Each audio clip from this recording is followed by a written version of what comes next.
जय सेवा दोस्तों, मैं राहुल खन्ना के अलाइव ब्रेथ चैनल पे आप सबका स्वागत है। दोस्तों, विदाउट माइक मैं इस कैमरे से शूट कर रहा हूँ। जो मैंने कैमरा लिया है तो आप देख सकते हैं, मैं भी ये देख रहा हूँ कि कैसे ये फोकस करता है। और दोस्तों, आपको बता दूँ कि मैं आया हूँ फिर से मानिकगढ़ किला, जो चंद्रपुर ज़िले में गढ़चांदूर के नज़दीक है।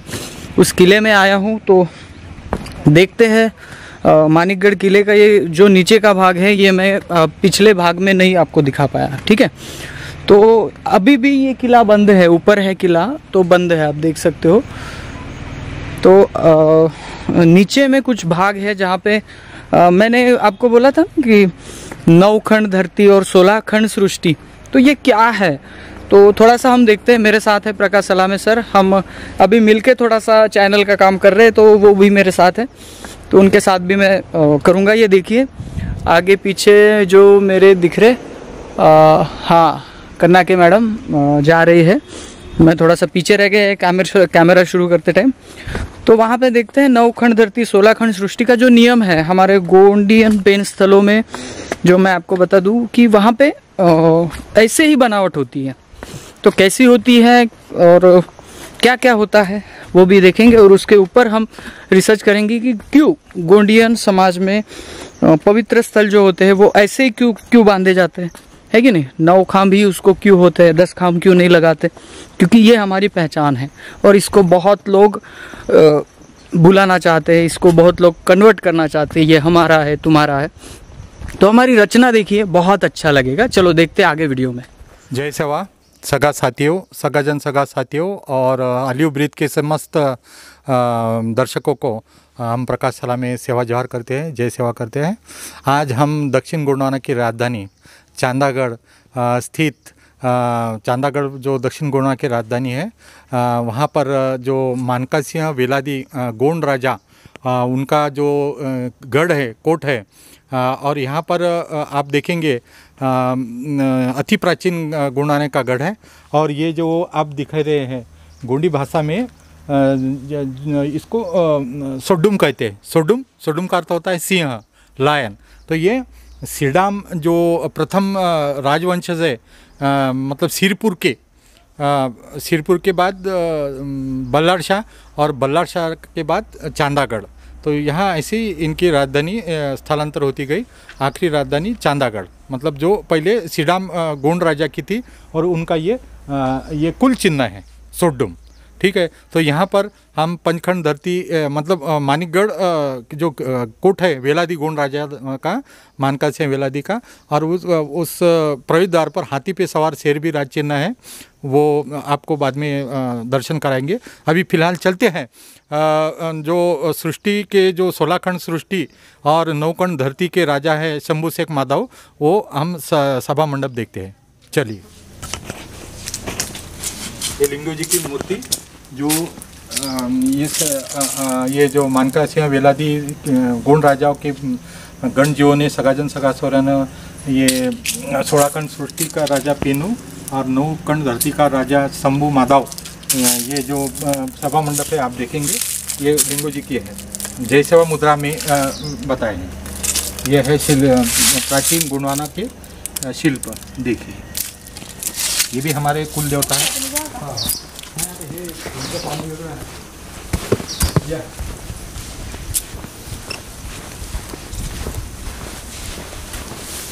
तो यह जो शंभू लिंग पिंड है हमारा, सल्ला गांगरा, जिसे हम गोंडवाना के प्राचीन गोंडी भाषा में कहते हैं सल्ला गांगरा, वह सल्ला गांगरा पेंठाना है। आइए आपको दर्शन कराते हैं। देखिए, तो इसकी विशेषता यह है कि इसके बाहरी परिसीमा पर आपको 16 खान नज़र आएंगे। अभी 16 खान, आउटर पेरीफेरी में 16। तो हम एक स्तंभ की गिनती करेंगे, और जो आंतरिक स्तंभ है वो 9 है। तो 9 खंड धरती का राजा शंभू माधव है, तो वह यह रचना है। चलो आते हैं, देखते हैं अलाइव ब्रेथ के लिए। आइए,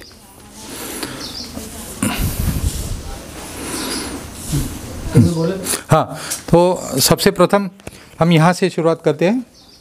ये कुछ खंडित भाग है।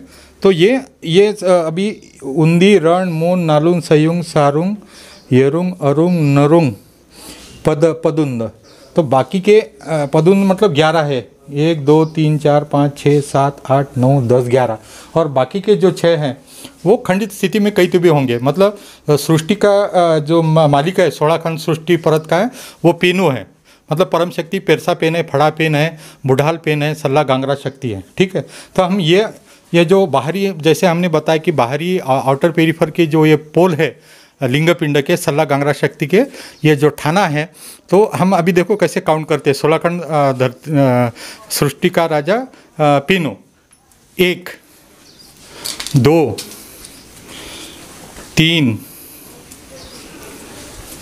4 5 6 7 8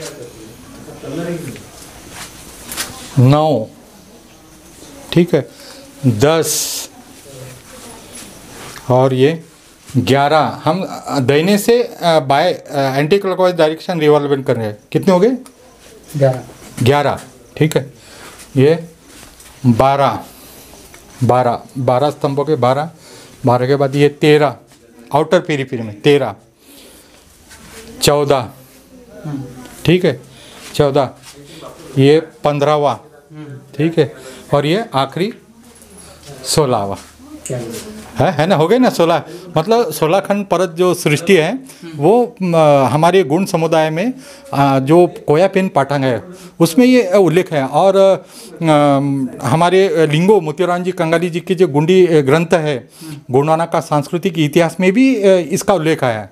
16 खंड सृष्टि, 9 खंड धरती, और हमारी गुणवाना की मादाई है चंद्रलेखा मोतीराम जी कंगाली, उनके गुणवाना जीव जगत की उत्पत्ति, उत्थान और पुनरुत्थान संघर्ष में भी उल्लेख आया है। अभी ये बाहरी जो है पेरीफेर के 16 हमने काउंटिंग किया है। अभी अंदर के जो करते हैं, ठीक है, ये 1 यहाँ से शुरुआत है, 1 2 3, ठीक है, 3 बाद में ये 4, ठीक है, 4 हो गए। हम एंटी क्लॉकवाइज ही घूमेंगे। 4 के बाद 5 हो गए, 5 और यह 6, ये देखो बीच वाला 6, हाँ, और ये 7 और इसके बीच वाला, हाँ, नहीं ये 8, वो बीच में नहीं है, 8 और ये, हाँ, ये 8 हो गए, हाँ, वो बीच वाला 8, वो बीच वाला 8 है, 1 9, 9 खंड धरती का राजा शंभु माधव, ऐसी रचना है। तो ये अद्भुत कारागिरी का शिल्प नमूना है हमारे मानिकगढ़ कोट के ये तल में।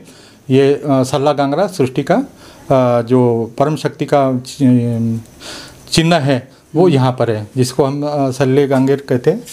ठीक, हाँ, बहुत अच्छा। ये देखिए कितनी सुंदर कला है। बिल्कुल, धन्यवाद। हाँ, ये हाँ जो शिल्पाकृति है, इसके अंदर आप देखेंगे कि उंदी, रण, मून, नालुंग, सयुंग, सारुंग, येड़ुंग पेन के, देखिए बराबर आप फोकस रखिए इसमें, ये है। और ये हमारा सल्ला शक्ति का प्रतीक है, यहाँ पे बताया है। ये जो है ऊपर यहाँ दिखा है सल्ला गांगरा शक्ति, लिंग पिंड जो बोलते हैं ना, सल्ला गांगरा ये है वेरची। और ये हमारे 7 शक्ति या 7 सगा के उंदी, रण, मून, नालुंग, सयुंग, सारुंग, येड़ुंग, 7 ही है ये। और यह जो है ये हमारी मानकोदाई की मूर्ति है। मानकोदाई मतलब जंगो रायताड़ के बाद जिन्होंने जंगो दाई का कार्य आगे निभाया वो मानकोदाई है।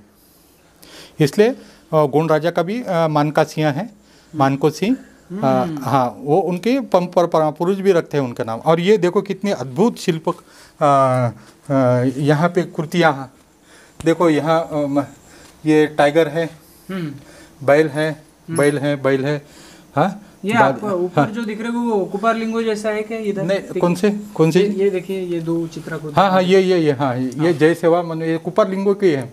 यानी कुपार लिंगो मतलब एक नहीं, कुपार लिंगो भी मतलब शंभू के साथ, शंभू ये धरती के राजा और ये पुनेम के अधिष्ठाता लिंगो। ऐसे लिंगो भी बहुत सारे हो जितने अपन जैसे हर हर लिंगो कहते हैं, वरो लिंगो कहते हैं, तो ऐसे लिंगो भी एक से ज्यादा हो गए। देखो उनके कुर्तियाँ। हाँ, ये देखो, इसको सिर्फ पेंट किया गया है। हाँ, पेंट किया गया, मतलब वो थोड़ा सा पहले अभी किया है। हाँ, और ये अलग अलग पत्थर बचना चाहिए, टूटना नहीं चाहिए। हाँ, और अलग अलग टोटेम भी दिखाई दे रहे हैं यहाँ पे। ये भी है, ये मगर का चित्र है, देखिए मगर है। देखो ये भी एक अलग ही प्राणी है। ये हमारे गोंडवाना के भिन्न भिन्न टोटेम्स है। टोटेम्स भी बताए यहाँ पे। कुछ योद्धा भी यहाँ पे मुझे लग रहा है कि ये गोंदोला में जो भी डांस वाले हैं, जो भी कल्चर है, हाँ, वो कल्चर बात है। मुष्टि युद्ध भी दिखाया, देखिए आप ध्यान से, मुष्टि युद्ध भी है यहाँ पर, है ना। वो उनकी प्रतिमा जैसे ऐसा लग रहा है कि शंभू शेख जैसे। हाँ, ये तोता भी है यहाँ पर, देखो तोते भी है। बिल्कुल, इतनी सुंदर कला। सभी टोटेम है हमारे। हाँ, हमारे गोंडवाना के टोटेम है। बिल्कुल, देखो बिल्कुल। और शक्ति का प्रतीक भी है। यानी कोंदा का पौधों को, यस, प्राणियों को भी सब पूछते थे। हाँ, देखिए कितना सुंदर है। वाओ, हाँ, ये देखो दोस्तों, बहुत ही अच्छा हमारे सामने। और ये देखो, ये हमारे ये गोंडवाना जो जैसे सोडुम जो है ना, सोडुम यानी ये हमारा मतलब सीडाम चार देव सगा है ना, वो मूल वंशज राजा है। मतलब दक्षिण गोंडवाना का जो चिन्ह है, यहाँ पे लगा है। हाँ, लगा है। आपने प्रवेश द्वार पे भी देखा होगा। बिल्कुल। सोडुम गोंडी भाषा में सिंह कहते।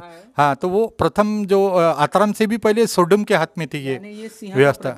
हाँ, बिल्कुल। और वैसे आप नरनाड़ा जो कोट है अकोला जिला महाराष्ट्र में, ये हिवरखेड़ के पास आकोट तहसील में, तो वहाँ भी आपले मतलब ये सीडाम राजा, मतलब जो आतरम राजा ने परंपरा चला है दक्षिण से शत्रु का मतलब उसको रोकने के लिए नरनाड़ा किला भी इन्होंने गोंड राजा जो है चांदागढ़ के आतराम, लेकिन वो मूल सीडामी है, तो उन्होंने वो दक्षिण गोंडवाना का जो ये अपना पश्चिम से आक्रमण रोकने के लिए दक्षिण मतलब ये नरनाड़ा कोट उन्होंने बांधा है। तो वहाँ भी दो शेर आपको आए। जैसे बात सगाजनों, मेरे सभी गोंडियन सगाजन और बाकी सभी आदिवासीगण, सभी को पता होना चाहिए कि गोंडवाना ऐसे ही नहीं बनता। गोंडवाना के कुछ नियम होते हैं, कुछ शर्तें होती है, और उसमें हम लोग अपना जो इतिहास है उसमें बताते हैं। देखिए, कहीं भी लोग कहते हैं कि हमारा ये गोंडियन स्थल है, इसको बाकी धर्मों में विलीन कर दिया गया, तो आप सोचेंगे कैसे। तो गोंडवाना की थ्योरी है, उसके थ्योरी के बेस पर वो स्थल होता है। जैसे कि 16 खंड सृष्टि और 9 खंड धरती, जो पवित्र स्थल है वो 9 खांबों में बनाया जाता है, और उसके बाहर का एरिया जो है वो 16 खांबों में बनाया जाता है। यही थ्योरी आपके घर में भी यूज़ किया जाता है। गोंड लोगों के शादी में कभी जाओ तो उनके जो नव डेरी का मांडव होता है ना, वो भी 9 का ही होता है, यानी 9 खंड धरती का ही होता है। यानी एक समझिए आप, गोंड लोग झोपड़ी भी बांधते हैं या बड़ा महल भी बांधते हैं, अपने तत्वों के अनुसार, अपने नियमों के अनुसार बांधते हैं। इसलिए हम कहते हैं कि जो स्थल है वो गोंडवाना का स्थल है, और छाती ठोक के कहते भी है। तो यह जो थोड़ी सी जो सीक्वेंस है, थोड़ी सी थ्योरी है, ये आपको पता होना चाहिए। तो दोस्तों, आज हम मानिकगढ़ के इस नीचे वाले भाग में आए, जहाँ पे बहुत बड़ा पवित्र स्थल है, और यहाँ से हम आगे जा रहे। मैं आपको बता दूँ, हम जा रहे जंगोदाई, जहाँ पे मैं बहुत सारी राज आपको खुल के बताऊंगा। वहाँ पे सगाजनों से मिलूंगा, और वो क्या कहते हैं इसके बारे में भी हम बात करेंगे। तो दोस्तों, आज का व्लॉग यही ख़त्म करते हैं, मिलते हैं अगले वीडियो के साथ, वो भी जंगोदाई के पास। जय सेवा, जय जोहार, जय आदिवासी, जय गोंडवाना, जय भीम।